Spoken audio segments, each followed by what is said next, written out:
꿈에 대한 연구는 오래전부터 이루어져 왔습니다. 프로이트는 그 중요한 연구자 중 한 명이었습니다. 그는 다른 학자들이 꿈에 대해서 다양하게 연구한 것을 정리했습니다. 그러나 프로이트는 기존 학자들이 꿈을 연구하는 방식을 따르지 않았습니다. 그들의 접근법은 대중이 생각하는 꿈과는 많이 달랐기 때문입니다. 프로이트는 그런 방식을 채택하지 않고 일반 대중이 꿈을 받아들이는 것을 관찰하고 그 방식을 채택합니다. 정신분석은 이론적인 측면뿐만 아니라 실용적인 측면도 갖추고 있습니다. 일부 사람들은 정신분석이 실용적이지 않다고 주장합니다만 이들은 대부분 정신분석의 임상에 대해 잘 모르는 사람들입니다. 꿈 해석에는 여러 가지 방식이 있습니다. 대중적으로 가장 널리 알려진 것은 1:1 대응 방식의 해몽입니다. 예를 들어 돼지 꿈을 꾸면 복이 들어온다거나 똥 꿈을 꾸면 돈이 들어온다는 것과 같은 해석입니다. 정신분석이 이런 식의 해몽을 하는 것은 아니죠. 꿈은 우리의 소원 성취의 한 형태로 현실에서 이루지 못한 것을 꿈에서 달성하는 것입니다. 꿈은 우리에게 메시지를 던져주며 그 메시지는 우리의 욕망에 대한 것입니다. 꿈이 상징으로 등장한다는 것은 정신분석에서 많이 다루는 주제이긴 합니다만 실제 꿈 분석에서는 현실 관계들이 반영되는 그런 내용들도 나타납니다.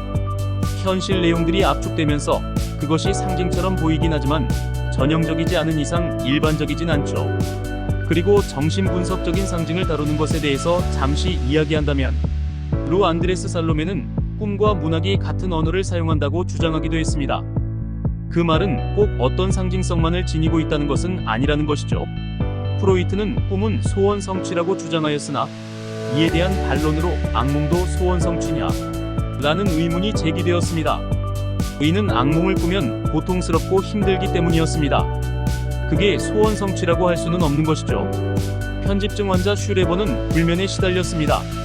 그는 여자가 되는 꿈을 꾸었지만 깨어난 후에는 자신의 의식에서 여자가 된다는 것을 받아들일 수 없었습니다. 이로 인해 그는 여자가 되는 꿈을 꾸는 것이 두려워서 불면에 시달리기도 했었습니다. 그런데 그의 꿈의 소망은 망상으로 실현되었습니다. 그는 나중에 신의 여자가 되어서 새로운 인류의 후손을 낳아야 한다는 망상을 보였었습니다. 꿈은 각각의 출처를 가지며 현실이 그 출처 중 하나입니다. 현실에서 자아에게 위협적인 요소가 있다면 자아는 꿈에서 그것을 미리 경험하고 앞으로 닥쳐올 불안 사건에 대한 사전 방어를 형성합니다. 그것이 악몽을 꾸게 되는 이유입니다. 다르게 이야기한다면 정신 기능이 훨씬 더 잘 작동한다는 말도 되겠네요. 어떤 연구자들은 악몽을 감정적 해방으로 보고 이를 통해 스트레스와 불안을 해소한다고 주장합니다. 이런 내용은 정신분석과 비슷한 맥락처럼 보입니다. 하지만 방어한다는 것과 해소한다는 것은 완전히 다른 이야기입니다.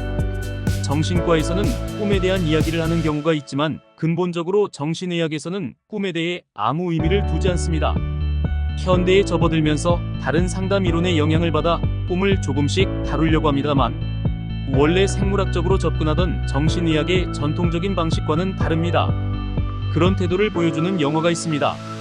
1993년에 제작된 영화 카드로 만든 집에서는 자폐 치료를 받는 셀리를 주인공으로 해서 그 과정을 보여줍니다. 이 영화에서 의사는 아이를 대할 때 사무적인 태도로 대합니다. 따뜻하게 해주지 않죠. 의학적으로 자폐는 뇌 기능 이상이며 생물학적으로 다뤄야 하는 원칙이 있기 때문입니다. 그래서 영화를 보면 좀 비판적인 시각을 가지게 되기도 하죠. 수면 중에 가위눌림이라는 현상이 발생합니다. 이는 정신의학에서 뇌 손상으로 설명됩니다. 그러나 이 설명은 일부 문제점이 있습니다. 뇌 손상이 있는 사람이나 정신질환자뿐만 아니라 일반인도 가위눌림을 경험하며 뇌 질환을 가진 사람들도 항상 가위눌림을 경험하는 것은 아닙니다. 정신분석에서는 가위눌림을 꿈속에서 드러난 욕망이 너무 거대하여 초자아가 즉각적으로 처벌하는 것으로 설명합니다. 꿈에서는 욕망의 찌꺼기들이 등장하며 이는 무의식에 있던 것이 평소에는 검열되지만 잠이 들면서 슬며시 등장하는 것입니다. 우리 초자아는 완전히 잠들지 않지만 잠을 잘 때 조금 느슨해지기 때문입니다. 보통 어설프게 보이거나 신경증에 시달리면서 효율이 떨어져 보이는 사람들이 있지만 이들이 갖추고 있는 정신적 메커니즘은 매우 정교하고 대단합니다. 디지털 정신분석을 진행하는 현장에서도 그것들이 많이 밝혀졌습니다.